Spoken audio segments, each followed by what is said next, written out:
Rebonjour, c'est parti pour cette deuxième partie du chapitre 7, de la séquence 7, donc dans laquelle on va voir ce que c'est une fonction, donc notion de fonction.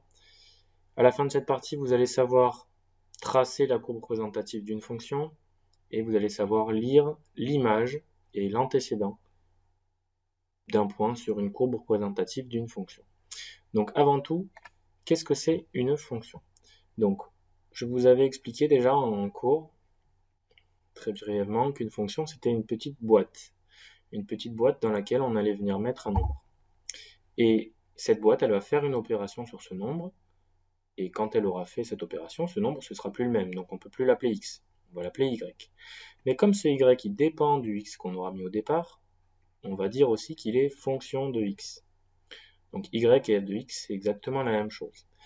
Alors, tout ça, je vous l'explique, c'est un petit peu tôt pour l'instant, mais c'est juste pour vous expliquer cette notion d'image et d'antécédent. Il faut voir ce truc-là, cette boîte, comme une transformation, et dans cette transformation, il y a un avant et un après. Le avant, on l'appelle l'antécédent. Alors, antécédent, ça s'écrit avec un E à la fin. Attention, parfois je l'écris avec un A, donc ne tombez pas dans le piège comme moi. Et ce qui sort de cette boîte, c'est ce qu'on va appeler l'image. Donc, si vous avez bien retenu ce que je vous ai dit tout à l'heure sur le fait que les X, ils se rangent sur l'axe des abscisses et que les Y se rangent sur l'axe des ordonnées, ça veut dire que vous avez bien retenu que les images, comme c'est les Y, ben ça va se retrouver ici, les images. Ça tombe bien, le I il pointe vers le haut. Et les antécédents, ça va se retrouver ici, puisque ce sont les X. Ça va se retrouver sur l'axe des abscisses. Ça tombe bien, le A il pointe horizontalement. Ok, donc je répète, le A c'est comme pour abscisse, il pointe comme ça. Et le I, quand on dessine un I, il pointe vers le haut, comme l'axe des ordonnées. Donc tout ça pour vous expliquer ce que c'est une image. Donc l'image, ben, c'est ce qu'il va y avoir ici, c'est ce qui sort de la boîte, et l'antécédent, c'est ce qu'il va y avoir ici, c'est ce qu'on met dans la boîte. Alors, une fois qu'on a compris tout ça, on va pouvoir lire ce qu'on appelle une image et un antécédent. Avant ça, on va donc se mettre en situation avec ce petit texte-là. Une température maximale record a été enregistrée sur la commune de Bordeaux au milieu du mois d'avril. Cécile, qui travaille pour la mairie, souhaiterait faire apparaître dans la revue hebdomadaire un joli graphique de l'évolution de la température en fonction de l'heure de cette journée. Elle a noté ses observations au brouillon, visible ci-dessous. Alors c'est un brouillon, c'est pour ça que ça n'a pas été tracé avec un logiciel, et du coup c'est un peu plus dur à lire. Donc en abscisse, on voit qu'il y a le temps qui est représenté, en ordonnée la température. Et on vous demande, puisque Michael, qui est le graphiste chargé de mettre en page cette courbe, et qu'il trouve que ce schéma n'est pas facilement lisible, il souhaiterait avoir plutôt un tableau de valeurs, plutôt qu'une courbe. Alors, on vous a proposé un premier tableau de valeurs. Je vous ai mis une petite, je ne sais pas si vous avez remarqué sur la première partie, une petite légende. Quand c'est en orange, c'est que c'est une consigne, une question. Et quand c'est en vert, c'est les endroits où vous devez compléter. Comme ça, au moins, vous voyez à chaque fois qu'il y a une question. Donc, ici, on vient lire pour une certaine heure la température qu'il faisait. Donc, la méthode, c'est, on vient vérifier, donc pour 2 heures du matin, il faisait 16 degrés. Donc, non, pas du tout. Il faisait 17 degrés, pardon. Si moi aussi je me trompe, ça va pas le faire. Et à 4 heures du matin, c'est juste que j'ai changé après le graphique. Hop. Alors, à 2 heures du matin, on vient lire ici, puisque x égale 2, on se place sur les x. On rejoint la courbe. Une fois qu'on a rejoint la courbe, on vient rejoindre l'axe des ordonnées à 15. Donc quand c'était pas 17 non plus, c'était 15. X vaut 2, y vaut 15, c'est bon. Et quand x vaut 4,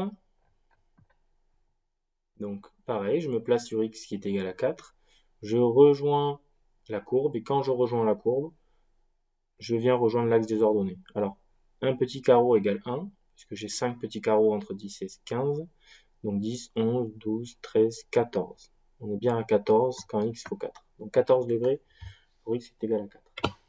Pour la suite, on va refaire pareil. Quand x vaut 6, on se place à x égale 6. On remonte ici jusqu'à rejoindre la courbe. Une fois qu'on a rejoint la courbe, donc on est à 2 petits carreaux en dessous de 15, toc, ici, on est donc à 13.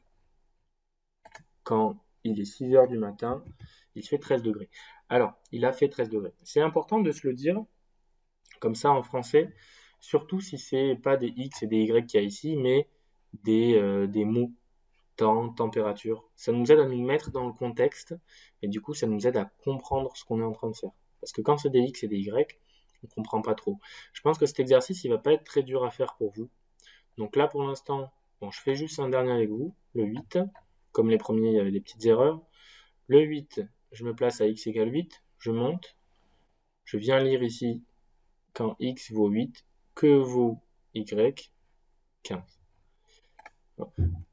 Donc là, ce que je vous encourage à faire, c'est à mettre pause maintenant, à essayer de faire la suite de ce tableau. Donc, il sera complété maintenant. Donc, allez, vous mettez pause maintenant.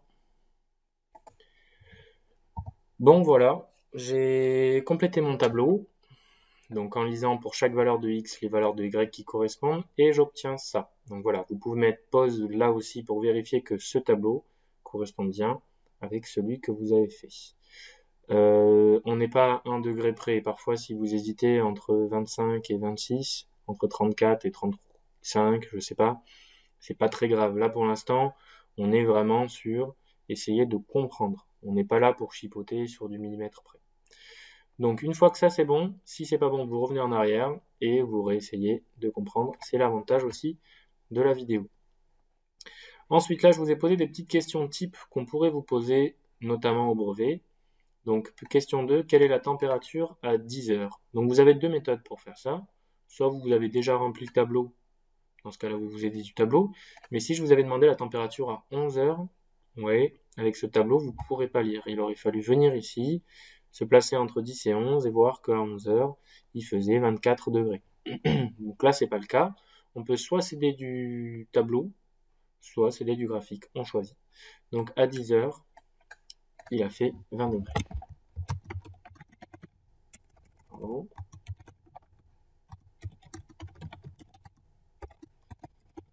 Voilà. Ensuite, à quelles heures, donc je l'ai mis au pluriel, donc à quelle heure ou quelles heures peut-on lire une température de 16 degrés? Alors, cette question, vous allez souvent la voir avec ces petites parenthèses là. Pourquoi? Parce que si jamais on est à 10 heures, à 10 heures, il a fait qu'une seule température. Il ne peut pas faire deux températures à la fois en un même temps. Alors que quand on vous demande quels sont les moments de la journée où il a fait 16 degrés, il peut y en avoir plusieurs, puisque la température elle monte, elle peut redescendre, elle peut passer plusieurs fois par 16 degrés. Donc ici, à quel moment de la journée il a fait 16 degrés, donc si on est à 16, combien de fois est-ce qu'on a coupé la courbe? Donc vous voyez qu'on peut la couper plusieurs fois. Donc comment est-ce qu'il faut procéder pour essayer de répondre à cette question? Donc à 16 degrés. On se place à 16 degrés, donc moi je fais un petit zoom. Hop, alors est-ce que je peux utiliser la règle? Oui, très bien. Alors je place une règle à 16 degrés, et avec donc la règle, je viens tracer un petit trait. Donc là je peux pas le faire avec l'outil que j'ai, mais c'est pas très grave. Donc je viens essayer de voir combien de fois je croise la courbe. Je la croise une fois. Ah si, je peux tracer un trait. Waouh. Bon, c'est pas tout à fait... Bon. Ok, c'est presque joli. Mais c'est pas mal. Allez hop, j'enlève la règle. Donc à 16 degrés, je croise une fois, deux fois, trois fois la courbe. Donc je viens ensuite essayer de, avec toujours une règle. Hop, je sais pas où je l'ai mise, c'est pas grave. Allez, on va faire simple. Donc là, je viens projeter ici, sur l'axe des abscisses, ici aussi, et pareil, ici aussi. Donc là, je peux lire trois valeurs auxquelles il a fait 16 degrés. Donc il a fait 16 degrés à peu près à 1 heure. Ici, il était à peu près 1 heure.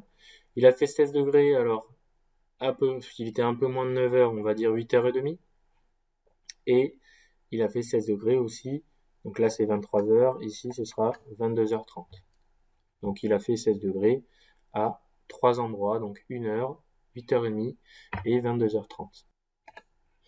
Donc on revient à notre phrase réponse. Il a fait 16 degrés à 1 heure, virgule, pardon, 8h30 et 22h30. Donc vous voyez là, on répond pas forcément avec des nombres, on répond avec des heures, ce sont des nombres aussi, mais on ne répond pas 1, 8,5 et 22,5, parce que je vous rappelle que 8h30, c'est 8,5 heures, c'est 8h30, c'est pas 8h50. Ok. Donc ici, comme la phrase elle est en français et qu'on est dans un contexte, on va répondre en français et dans un contexte aussi. Donc ça, ce sont les phrases cadeaux, on va dire, les questions cadeaux, parce que c'est du français et on attend que vous répondiez en français. Généralement, là, vous n'avez pas de souci. Mais il ne faut pas oublier les unités. Alors que dans ces questions-là, 4, hop là, et 5, on vous pose des questions purement mathématiques. Parce que là, on vient de définir soit f de x, la fonction qui donne la température en fonction du temps. Ça veut dire que là, on oublie ici le fait que ce soit du temps. On oublie ici le fait que ce soit de la température. On appelle cet axe-là x, cet axe-là y, et c'est tout. On est en mathématiques, pur et dur. On oublie le contexte. Donc là, on va pas vous poser des questions du style quelle est la température, etc. On va vous demander de donner l'image ou de donner le ou les antécédents. Donc on est vraiment sur des mathématiques là. Donc là, on vous demande de donner l'image par la fonction f des nombres suivants. Donc avant de poursuivre, veillez à bien avoir compris tout ça. Si vous préférez mettre pause maintenant et essayer de refaire la question A, B, C de l'exercice suivant pour vous assurer que vous avez bien compris, vous pouvez faire comme ça aussi. Mais bon, si c'est compris, on continue donc pour les questions 4 et 5. Là, on vous demande donc de donner l'image par la fonction f des nombres suivants. Donc, l'image de 4, l'image de 12, l'image de 18. Alors, ici, tout à l'heure, je vous avais expliqué que les images, c'était les y, c'était donc cela, et les antécédents, c'est les x, c'est donc cela. Alors, cependant, j'essaie d'effacer un petit peu tout. Hop, ça va être plus rapide comme ça.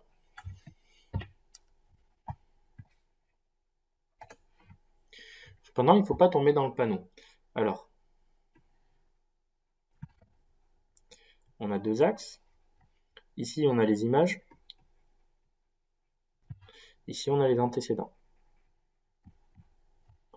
Alors, si je trace une courbe, je change de couleur. Hop. Et je rechange de couleur. Si on vous demande l'image d'un certain nombre, ben, si on vous demande son image, c'est qu'on a forcément l'antécédent. Donc quand on vous demande l'image de 2, par exemple, si 2 est là, ben, on va partir de l'antécédent. Il ne faut pas tomber dans le piège dans le sens où quand on vous demande l'image, vous dites les images c'est ici, alors il faut partir de là, hop, non, c'est le contraire. Quand on vous demande l'image de 2, c'est que 2 c'est l'antécédent, puisqu'on vous le donne. On a 2, on vient rejoindre la courbe, et hop, on cherche les images ici. Comme tout à l'heure, on vous a demandé quelle température il faisait à 2 heures du matin. Ça veut dire qu'on vous demande une température, on vous donne donc l'heure. Si on vous demande quelque chose, c'est qu'on vous donne forcément l'autre que vous n'avez pas, pour chercher celui que vous n'avez pas. Alors donc ici, si on vous demande l'image par la fonction f de 4, donc on vient ici, on se place à 4 heures du matin et on lit tout simplement la température qu'il faisait, donc l'image. Donc on a le tableau qui est déjà pré-rempli ici. Donc là, l'image par, on va dire plus simple, l'image de 4 par la fonction f et, donc on lit dans le tableau, 14. Sauf que c'est pas fini. Là, on vous a posé une question purement mathématique, donc il n'y a pas d'unité. Mais par contre, il faut justifier ce qu'on vient de dire. Donc, soit on justifie avec ici des petits pointillés qui partent de 4 et qui arrivent jusqu'à 14 ici. Ou alors, ce que je vous conseille et ce que je vous demande de faire, c'est d'écrire car f de 4 égale 14. Donc là, qu'est-ce qu'on vient de dire? On vient de dire que dans la boîte, on a mis 4 et ça nous a sorti le résultat 14. Ça veut dire qu'à 4 heures du matin, il faisait 14 degrés. Voilà, c'est tout. Et là, on remarque bien que je le mets d'une autre couleur. Je vais peut-être pas mettre le orange. On va mettre en rouge. On remarque que du coup, la réponse, elle est ici. Vous allez voir pourquoi tout à l'heure, je vous dis ça. Alors, pour 12, donc, pour 12 heures, donc à midi, il faisait 27 degrés. Donc là, l'image de 12 par la fonction f est 27. Hop. Car, alors là, si vous voulez mettre pause et essayer d'écrire ce qui va suivre, vous pouvez mettre pause maintenant. Donc, moi, je continue. F de 12 égale 27. Et là, ce qu'on va mettre en rouge, c'est aussi ce qu'il y a ici, 27. Donc, si vous n'avez pas compris, vous pouvez toujours mettre pause pour essayer de faire le 18 tout seul. Donc, l'image de 18, on vient chercher dans le tableau quand x égale 18, la température est de 34 degrés. Donc, l'image de 18 par la fonction f est 34 car. Pareil, vous pouvez mettre pause pour essayer de le faire tout seul. F de 18 égale 34. Et donc pareil, ça en rouge. Bon, ça fait très chaud, hein, 34 degrés pour 18 heures. Ce sont pas des vraies valeurs hein, que j'ai mis là, ce sont des choses que j'ai inventées. Donc il n'y a pas eu une journée où il a fait ces températures-là. Je ne sais pas si c'est possible. On est en mois d'avril. Bon, c'était juste pour vous donner un contexte. Ne vous fiez pas forcément aux valeurs qui sont là. Donc là, on regarde bien, quand on vous demande l'image d'un nombre, la réponse, ce qui est en rouge, il est après le égal. Alors que quand on vous demande l'antécédent, le ou les antécédents, ça veut dire, on vous demande à quelle heure est-ce qu'il a fait 16 degrés, à quelle heure est-ce qu'il a fait 42 degrés, à quelle heure est-ce qu'il a fait 20 degrés. Donc, le ou les antécédents de 16. On va venir chercher ici. On l'a déjà fait tout à l'heure, je crois, pour la question 3, oui. À quelle heure peut-on lire une température de 16 degrés? Donc à 1h, 8h30 et 22h30. On l'avait déjà fait. Donc, ça veut dire qu'il y a 3 antécédents. Donc les antécédents de 16 sont... Et là, on va avoir une petite différence, puisqu'on parle en termes de nombre et pas d'heure.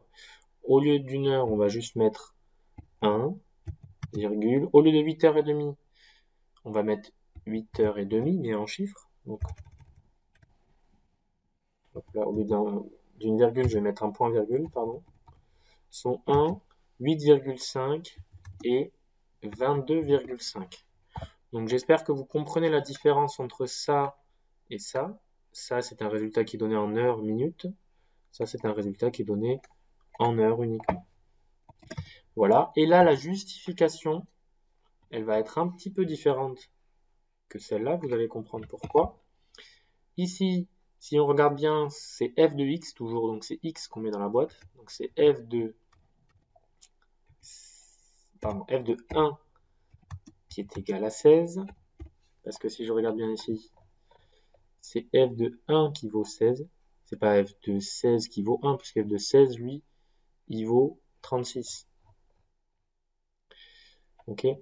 Donc, f de 1 égale 16. Je vous demande ok, mais bon, vous pouvez pas trop répondre. F de 1 égale 16. F de 8,5 aussi égale 16. Et f de 22,5 aussi égale 16. Donc là, ici, quand on vous demande le ou les antécédents, non, la réponse, elle est dans la parenthèse. On vous demande en gros, quel est le nombre qu'il faut mettre dans la parenthèse pour que ça fasse 16. Et du coup, il peut y en avoir un ou plusieurs. Donc pour savoir le nombre qu'il y en a, donc qu'il y a de fois où ça croise, il faut faire donc la méthode de la règle. On se met à 16 degrés, on place notre règle et on regarde combien de fois est-ce qu'on coupe la courbe. 3 fois 3 antécédents, 2 fois 2 antécédents, 1 fois un antécédent, et 0 fois 0 antécédent. Donc pour 42 degrés, à quelles heures a-t-il fait 42 degrés? Donc on place notre règle à 42. On croise combien de fois la courbe? 0 fois. Donc on écrit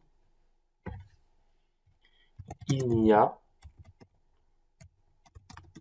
aucun antécédent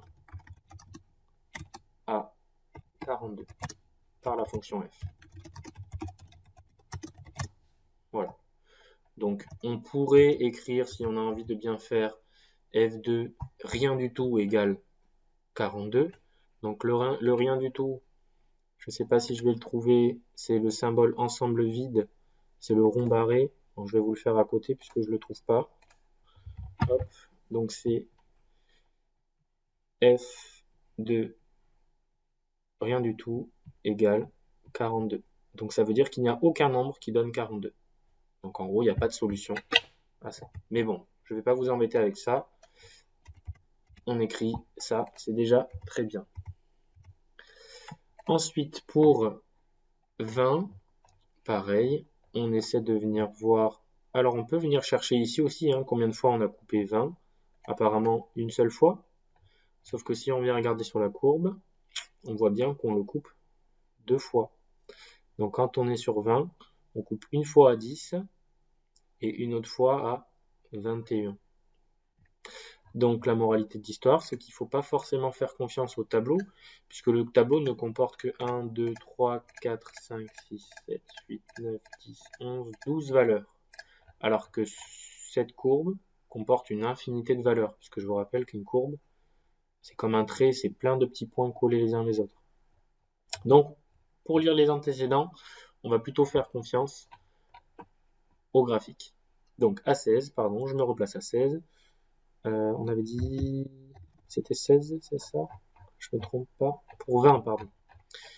Donc 20, on se place à 20, on coupe une fois à 10 et une autre fois à 21. Donc les antécédents de 20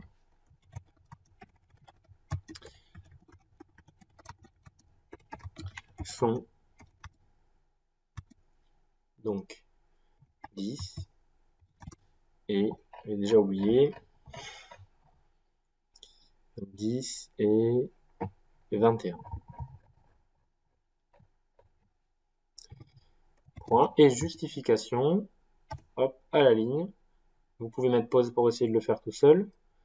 F de 10 égale 20 et f de 21 égale 20.